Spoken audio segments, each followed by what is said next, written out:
Did the United States and Iran actually make peace? Not exactly. What they appear to have reached is something much narrower, and in some ways much more fragile.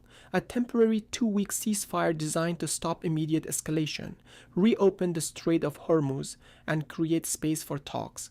That may sound simple, but once you look closely, the real story becomes much more complicated. Because this does not look like a full peace agreement, it looks more like an emergency pause built around one urgent goal: prevent the crisis from getting worse right now, especially around one of the most important energy choke points in the world. So in this video, I want to answer one simple question. What did the US and Iran actually agree to in this 2 week ceasefire? And just as important, what is still unresolved? To make that easier to follow, I'm going to break this into three parts. First, what seems to be agreed right now. Second, what is still unclear or still being negotiated. And third, why this matters far beyond Washington and Tehran. Then I'll end with the bigger question this pause leaves behind. Part 1. What seems to be agreed? The first point is the clearest one. The United States appears to have agreed to pause strikes on Iran for 2 weeks. President Trump said he would suspend bombing and attacks on Iran for that period. Reuters, AP, and Axios all describe this as a temporary ceasefire or pause rather than a final peace settlement. The second point is also central. Iran appears to have agreed to reopen the Strait of Hormuz for safe passage during that period. That matters because the Strait of Hormuz is one of the most important oil and shipping routes in the world. When that route is threatened, markets react fast and the whole region becomes more dangerous. Third, Iran's reported position is that if attacks on Iran stop, Iran's military response also stops. Axios reported that Iran said its armed forces would cease their defensive operations if attacks against Iran were halted.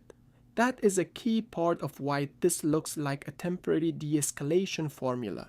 Stop striking us, and we stop striking back.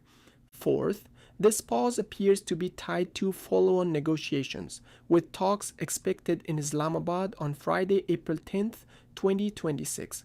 That suggests the ceasefire is not the destination. It is the bridge to the next stage of diplomacy.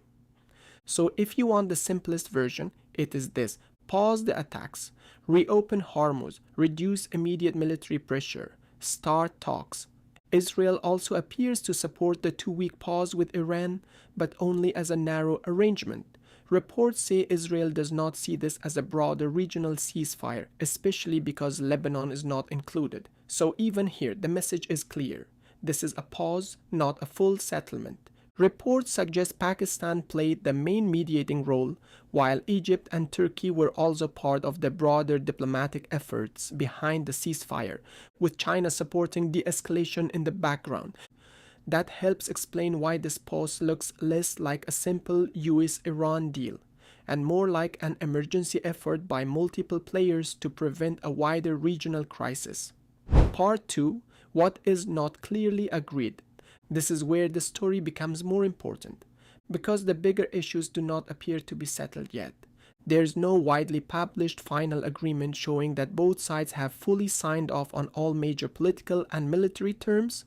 Reuters reported that Trump described Iran's 10-point proposal as a workable basis for talks, but a workable basis is not the same thing as a completed peace deal. Reuters also reported that Iran has set broader conditions for a lasting peace. Those reported demands include an immediate halt to strikes, guarantees that attacks will not happen again, and compensation for damage. In other words, Iran seems to be saying a short pause is not enough by itself. Tehran wants stronger and more permanent assurances. Other reported demands are even more politically difficult. Associated Press reported confusion around parts of Iran's proposal, including differences between the Farsi and English versions on nuclear enrichment. That is the kind of issue that can quickly turn a temporary truce into a much harder negotiation. So the key point is this: the US and Iran seem to have agreed on a short pause and a path to talks. They do not appear to have agreed on a full peace settlement. That distinction matters, because many headlines will make this sound bigger and cleaner than it really is. But the deeper issues, military guarantees, sanctions, compensation, enrichment, and long-term regional posture, still look unresolved. Part 3. Why this matters?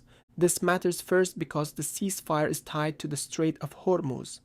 That means this is not only a military story, it is also an oil story, a shipping story, and a global economy story.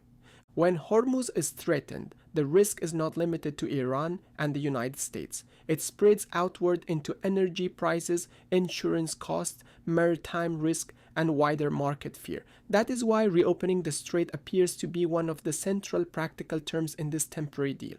It also matters because the ceasefire looks fragile, not stable.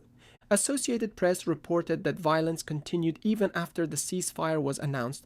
That means the pause may be real, but it is still vulnerable to breakdown, confusion, or renewed escalation. And finally, it matters because this may tell us something about how all sides now see the conflict. The United States appears to be looking for a way to stop short of a wider regional war and ease the market. Iran appears to be looking for a way to stop immediate attacks while preserving leverage for the next round of negotiations.